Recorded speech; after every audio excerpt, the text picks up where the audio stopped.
Get ready for our most ambitious journey on the Two Dudes Philosophy channel as of yet. Today, we're delving into the enigmatic world of Martin Heidegger's philosophy. We will try to explain the question that at stake in his philosophy, the question of being. Heidegger is notorious for being incredibly difficult to grasp, let alone understand. If Socrates is the Muhammad Ali of philosophy, reading Heidegger would be the equivalent of stepping in the ring with Mike Tyson. And I'm not exaggerating. It's so bad that Heidegger often gets the rep of being so hard to understand that one could consider his philosophy pure gibberish. But in this video, I want to show you why his philosophy is relevant, and actually pretty interesting. Oh yeah, before I forget, most of this video will be based on his seminal work Being and Time. Get ready to learn why Heidegger emphasized the question of being, why his concept of Dasein revolutionized existential philosophy, and what makes Being and Time a revolutionary work in the history of philosophy. So without further ado, let's get started. Heidegger's Being and Time is considered to be one of the, if not the most important works of philosophy. Heidegger's philosophy is part of his school of thought called Existential-Phenomenology. The existential part meaning the philosophy that tries to grasp our existence, or rather, the why we exist and the fundamental freedom we have as human beings. And the phenomenology part, meaning the philosophy that studies the phenomena that we experience from a first-person point of view, our senses. In Being and Time, the question that at stake is to explain the concept of being, as the title of the book is quite a spoiler. But what does that mean? Well, according to Heidegger, most of the history of philosophy has been an attempt at explaining being, but it got lost and sidetracked somewhere along the way. And the philosopher René Descartes is the one to blame. Descartes' now infamous quote, "Cogito ergo sum," I think, therefore I am, proposes an undoubtable claim as to why we exist, stripped down to its most basic element. Something we can, according to Descartes, all agree on because it is simply irrefutable in a rational sense. But for Heidegger, there is a big flaw in this rational and logical reasoning. To be able to think means that you must first be, and to be, you must exist. Therefore, Descartes' reasoning misses an essential part. I exist, therefore I think, therefore I am, would be a better reasoning. According to Heidegger, Descartes' split between subject and object is fundamentally a wrong way to approach the question of being, and other philosophers are to blame as well. For this reason, Heidegger literally invents a new concept. This is what he calls Dasein. Now, Dasein is not an easy concept to explain. An easy way to explain it is to imagine experiencing existence itself before any thought or concept arises. This is the essence of what Martin Heidegger explores. Heidegger felt that previous philosophers hadn't quite grasped this fundamental human experience. To convey this, he coined new terms like Dasein, aiming to break free from the limitations of past philosophical ideas. Heidegger's concept of being in the world is also pivotal here. He rejects the traditional separation of person and world, seeing them as intimately connected. For Heidegger, being is not something separate from the world. It's being hyphenated with the world. In Being and Time, he emphasizes that our existence is inseparable from the world around us.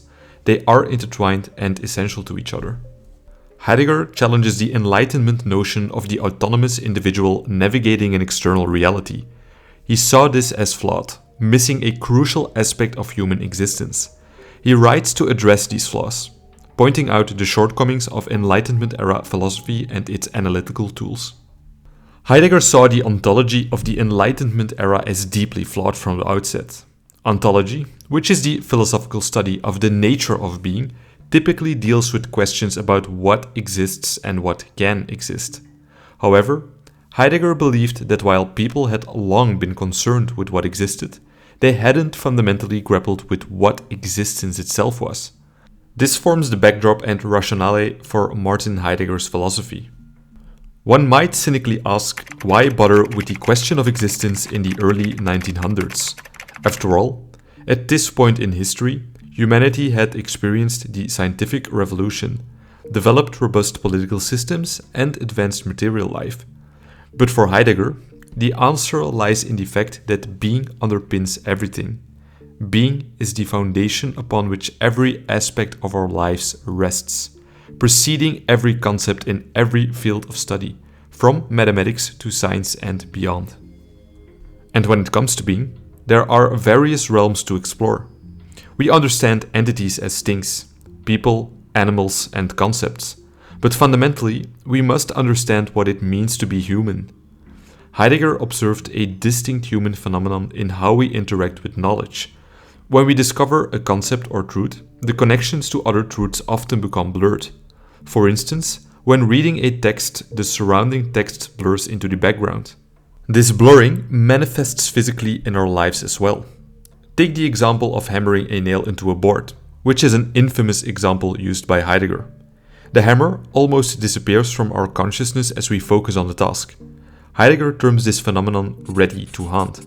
We only notice tools or concepts when they fail or break, which he calls present at hand. The significance of these terms lies in Heidegger's assertion that the world is to be discovered, not given to us. Many consider a great philosopher or teacher someone who can articulate what we already know deep down, but haven't consciously formulated. However, the conceptual importance of ready to hand is often overlooked. Enlightenment-era philosophers treated existence as ready to hand, never truly delving into what being truly was. And this phenomenon isn't limited to philosophers only. It's deeply human. Heidegger observed that we often go about our lives robotically blurring everything out. We accept predefined roles from society, family, and peer groups without truly questioning them. Heidegger observes our inclination to dwell in what he terms everydayness, a state that often delineates between the inauthentic and authentic human experiences.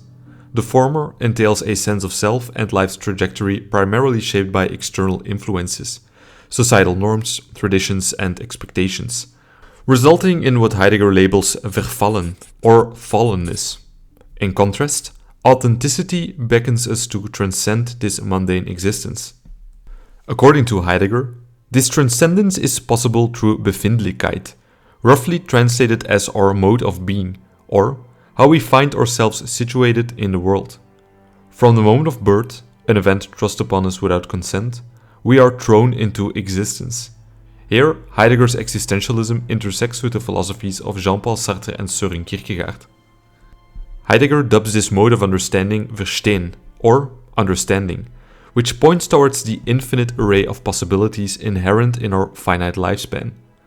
On one end of this spectrum lies being in the world, symbolizing the finite aspects of life, while on the opposite end lies das Nichts, or nothingness, a symbol often associated with death, representing complete void and the journey's end.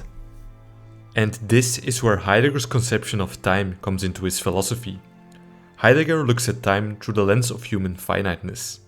Our finite time is the path towards being in the world, because understanding what time is, and more importantly, how we as humans place ourselves within it, is understanding being, which is Dasein, the German word used by Heidegger, which we mentioned earlier. It's here that being and time are brought together, hence the title of the book. Heidegger describes our mental engagement with time through what he called temporal ecstasy, consisting of three aspects: the future, ahead of itself, the past, already in a world, and the present, being alongside. These elements work together, with the future being particularly significant, as it shapes our current experiences. By grasping our finite nature from our birth to the certainty of death, we gain a deeper understanding of our present reality. This awareness of finitude often leads to an underlying anxiety, not as an occasional feeling, but as a core aspect of what it means to be human. This anxiety, that can only fittingly be labeled as an existential one, compels us to move away from socially imposed inauthentic norms and towards living a more authentic life. It pushes us forward. Heidegger saw this anxiety as a powerful force that reveals the ultimate truth of our existence, urging us to confront our temporality. Even more so, Heidegger believed that facing this existential anxiety is not something we should fear, but rather something we should embrace as a crucial aspect of human life that we must all contend with. By doing so, we come to terms with our finite time and the universal structure of our existence. This confrontation with our mortality, rather than being a morbid fixation, becomes a driving force for living genuinely and meaningfully, free from the distractions of the inauthentic life shaped by external pressures and norms. And this is where true authenticity is born. Now, a lot of philosophers, and especially those in the field of existentialism, have their own views on authenticity. But for Heidegger, it is all about how we interact with the world, knowing that we are finite beings. This propels us to live and strive in a way that we want to live, and not because we have to, or because we follow along with the herd. Nietzsche's influence can be felt here. This is all part of Heidegger's understanding of the unity of being. Everything is being. Let me elaborate. You, me, the food you eat, the objects you use every day, things on a conceptual level, they are all being. It serves as the essential foundation for everything. The term Geworfenheit, which is another one of the many terms Heidegger coins in German, is of specific importance here, which means something like being thrown. With this concept, Heidegger means to say that we are all thrown into the world, thrown into this existence without consent. Everything and everyone you know is thrown into the world, into being essentially. In a certain sense, this makes us all equal, as there is a unity in our being thrown into existence. Well, what about things and concepts? You might be asking yourself this question right now, and it is only logical. Concepts and things cannot exist without us existing first, since we can only speak of existence from our own subjective perception. Try imagining reality without your perception. Pretty difficult, right? Heidegger argues that this entails that the question of existence, or better put, the question of reality, is irrelevant without our perception. To illustrate this point further, let's delve into a concept from Eastern philosophy, which actually parallels a lot of Heideggerian philosophy. I'm going to use the infamous example of a koan. For those unfamiliar with this concept, a koan is a paradoxical anecdote or riddle used in Zen Buddhism to demonstrate the inadequacy of logical reasoning and to provoke enlightenment. Consider this one, which you have probably heard in one form or another.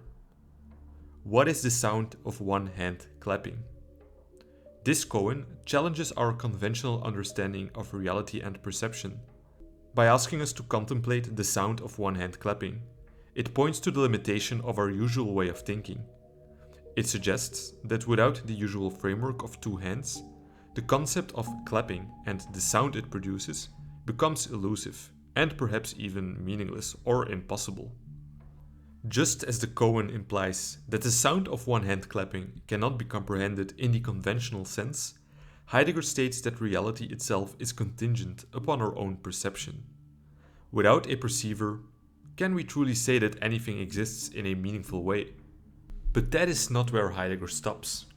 The aspect of a perspective is of specific importance to Heidegger's philosophy.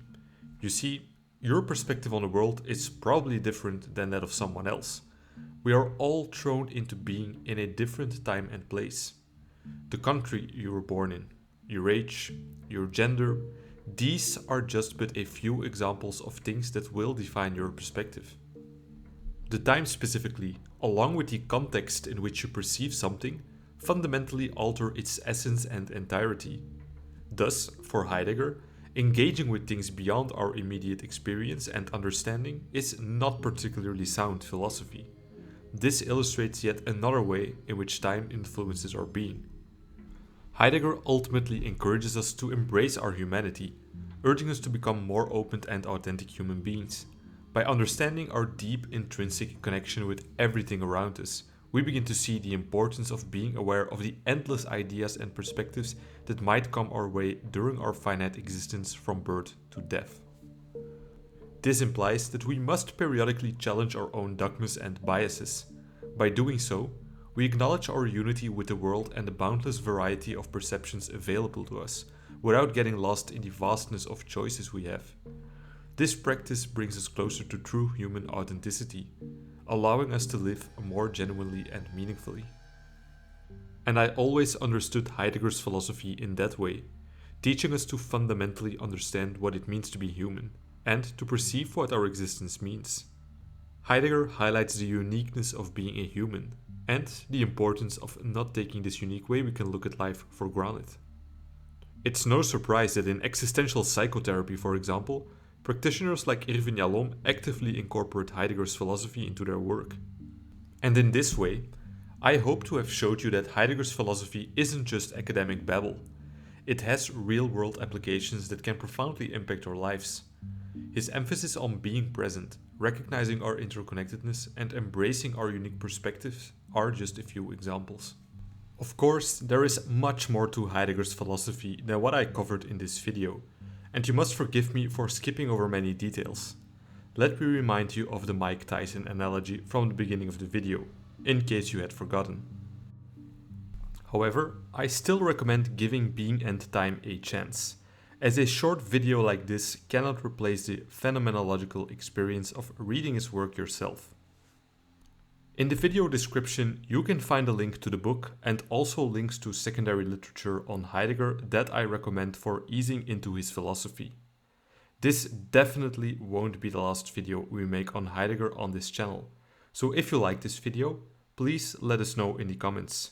Give it a thumbs up, subscribe if you haven't already, and hit that notification bell to stay tuned for more philosophy. As always, we are here to serve you philosophy. Till next time, take care.